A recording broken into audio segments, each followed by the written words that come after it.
तस्लीम रहमानी, रुकिए तस्लीम रहमानी, लड़ाई अगर लड़नी है तो लड़कियों को अच्छी शिक्षा की लड़ाई लड़ी जाए, क्योंकि बोला गया ना हमारी बेटियां लड़ेंगी। बेटियों को लड़वाइए, बेटियों को अच्छी शिक्षा के लिए लड़ाइए, बेटियों की आजादी के लिए लड़वाइए, लेकिन लड़ाई करवाना चाह रहे हैं हिजाब के ऊपर, बंधन के ऊपर।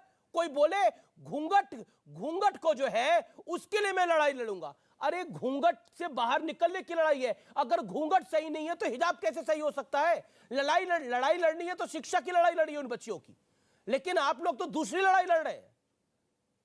हर चीज में कॉम्युनल एजेंडा, हर चीज में डिवाइसिव एजेंडा। क्यों तस्लीम रहमानी?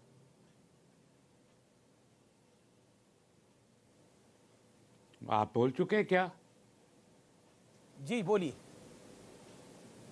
क्या मैं शुरू करूं? जी अच्छा। जी। एक्चुअली मसला सिर्फ हिजाब का नहीं है। अभी गौरव भाटिया ने जितनी सारी चीज़ें कोट की हैं, मैं तो 25 मिनट से सुन ही रहा हूं, उसमें उन्होंने हिजाब के अलावा नमाज का जिक्र भी किया है, उन्होंने अजान का जिक्र भी किया है, उन्होंने और बहुत सारे इस्लाम, उन सब का है मसला। मसला ये है कि इस मुल्क में मुसलमान नमाज भी ना पढ़ें, यहाँ पर अजान भी ना हो, यहाँ पर कुरान की भी तिलावत ना हो, यहाँ कोई हिजाब भी ना पहने, किसी किस्म की कोई आइडेंटिटी इस्लाम और मुसलमान के नाम पर गौरव भाटिया और इनके गैंग को नहीं चाहिए।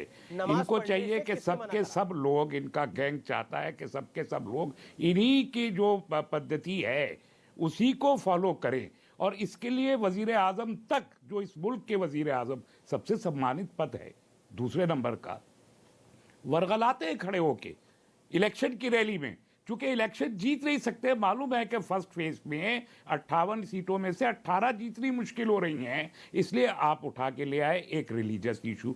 मुझे ये हिजाब, दो अलग इशू है, हिजाब एक इशू है, यूनिफॉर्म एक दूसरा इशू है, दोनों अलग अलग इशू है। लेकिन चर्चा यूनिफॉर्म पे नहीं हो रही, चर्चा हिजाब के ऊपर हो रही है। मसला यूनिफॉर्म का है कि यूनिफॉर्म के का पार्ट हिजाब हो सकता है या नहीं हो सकता, वो कोर्ट तय करेगा। मैंने तो तमाम कल भी अपने ट्विटर पे भी कहा और सबसे कि कोई आप प्रोटेस्ट में मत आइए, कोर्ट को तय करने दीजिए। हालांकि कोई बड़ा इशू भी नहीं है ये, लेकिन इसको लेकर प्रधानमंत्री पहुंच गए सहारनपुर।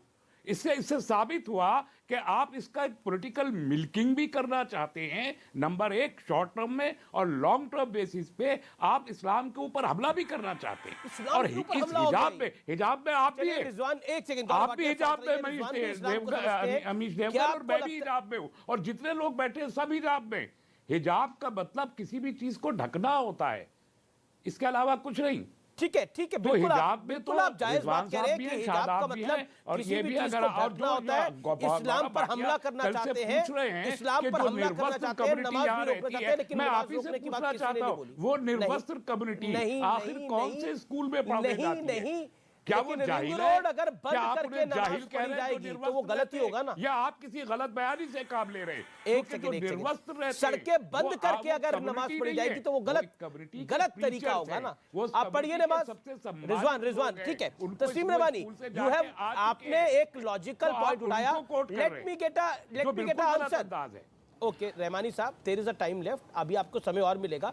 देखिए आपने बोला, मैंने आपको आपने बोला ये इस्लाम पर अटैक करना चाहते हैं, इस्लाम पे अटैक कर सकते हैं।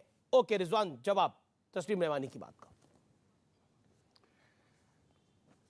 1400 साल पहले जब बैटल ऑफ सिफिज में हजरत अली जीत रहे थे तो मुसलमान मुनाफिकों ने अपनी ढाल पर कुरान शरीफ की आयतें बांध ली थी कि उनके सीने पर कोई तलवार ना मारे। यह हिस्टोरिकल फैक्ट बता रहा हूं। 1400 साल बाद मुसलमान वही काम करता है। जब मुसलमान की कुरीतियों पर, उसके ऐबों पर, उसकी गलत बात पर सवाल उठाओ तो तुरंत कुरान को, इस्लाम को, हजूर को ढाल बना लेता है कि तुम इस्लाम पर हमला कर रहे हो। अमीर जी, इनकी इस बातों पे ना आइएगा, ये आपको गुमराह करने के लिए ऐसी बातें बोलते हैं। पहली बात। दूसरी बात, मैं रहमानी साहब से एक बात पूछना चाहता हूं। शादाब तो छोटा सा बेबी है, उससे क्या पूछूं? अगर अल्लाह अकबर बोलने वाली शेरनी थी तो क्या रहमानी साहब ये मानते हैं कि शाह बानो जो आज से 35 साल पहले सुप्रीम कोर्ट गई अपने हक के लिए, क्या वो शेरनी थी? क्या सायरा बानो, जिसने मुसलमान औरतों को तलाक़े बिद्दत से निजात दिलवाई, क्या वो शेरनी थी? सीधा सवाल रहमानी साहब से पूछिए, मेरी नजर करके। जवाब देंगे, वो सुन रहे हैं, जवाब दीजिए तस्लीम रहमानी। देखिए रिजवान साहब आधी अधूरी नॉलेज के साथ यहाँ बैठ के आलिम दीन खुद को बताने की कोशिश करते हैं। मैं तो आलिम दीन हूँ नहीं, मैं तो एक पॉलिटिकल वर्कर हूँ, लेकिन चूंकि एक प्रैक्टिसिंग मुस्लिम हूँ, इसलिए इस्लाम के बेसिक टेनेंट्स जानता हूँ।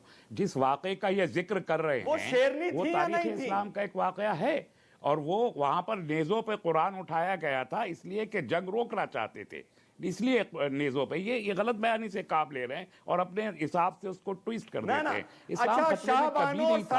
आज भी गौरव भाटिया क्या इस्लाम खतरे में लाएंगे? नरेंद्र मोदी जी क्या इस्लाम खतरे में? मोहन भागवत क्या इस्लाम? ये इनके बस सायरा बानो शाहबानो शेरनी है या नहीं है? तातारी इस्लाम को खतरे में नहीं ला सके। ये रिजवान और ये सायरा बानो या शाहबानो शेरनी है या नहीं है? भागवत ये क्या लाएंगे?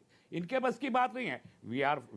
सायरा बानो या शाहबानो शेरनी है या नहीं है? और सच कभी मरता नहीं है, सच कभी कोई नहीं मार पाता है। सायरा बानो और शाहबानो शेरनी है या नहीं है? मेरे सवालात गौरव भाटिया से थे कि वो जिस निर्वस्त्र कम्युनिटी की बात कर रहे थे, क्या वो कम्युनिटी शेरनी है या नहीं है? अरे जवाब दीजिए ना तस्लीम रहमानी। मानते नहीं मानते? जरा बताए उस कम्युनिटी का नाम। अरे कमाल है, मतलब इवेट कर रहे हैं क्वेश्चन कंप्लीटली। एजुकेशन रहमानी साहब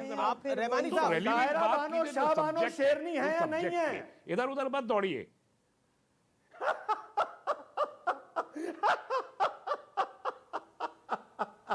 नहीं सायरा बानो शेरनी है या नहीं है? रखते हैं कि मैं किसी पागल खाने में बैठा हूँ। नहीं पर सायरा बानो, अच्छा ये बताइए ना कि कोई मर्यादा होनी चाहिए, बिल्कुल मर्यादा होनी चाहिए। सायरा बानो शेरनी थी कि नहीं थी? चाहिए पब्लिक लाइफ में पब्लिक स्पीकिंग का एक डिकोरम है। अगर वो नहीं है सायरा बानो शाहबानो शेरनी है या नहीं है? कर ले पब्लिक लाइफ का। अरे मैं बिल्कुल पब्लिक लाइफ का सारा डेकोरम मान रहा हूं, लेकिन पब्लिक लाइफ में ये भी तो कहा जाता है कि सवाल का जवाब दीजिए। एक सेकंड रिजवान साहब, थोड़ा इंतजार करिए। क्या सायरा बानो शायरा बानो शेरनी थी कि नहीं थी? अल्लाह अकबर कहने वाली शेरनी थी तो वो थी कि नहीं थी जिसने ट्रिपल तलाक से आजादी दिलाई, जो कोर्ट में खड़ी हो गई? वो शेरनी थी कि नहीं थी? देखिए मुझे डेविएट करने की कोशिश मत कीजिए और मेरे मुंह में अल्फाज यास्मीन जिस तरीके से यास्मीन फारूकी बात कह रहा हूं आज आपसे, यही यास्मीन फारूकी का रुख करते हैं के अंदर उसका इंपैक्ट आप देख लेंगे। कोर्ट का फैसला आवाज मिल रही है आपको? खिलाफ आया तो कोर्ट का फैसला अगर हिजाब के खिलाफ आया तो शाहबानो इस मुल्क में दोहराया जाएगा, बस ये जान लीजिए। नहीं पर ये मुझे सवाल का जवाब तो मिला ही नहीं ना। आप तो घबरा रहे।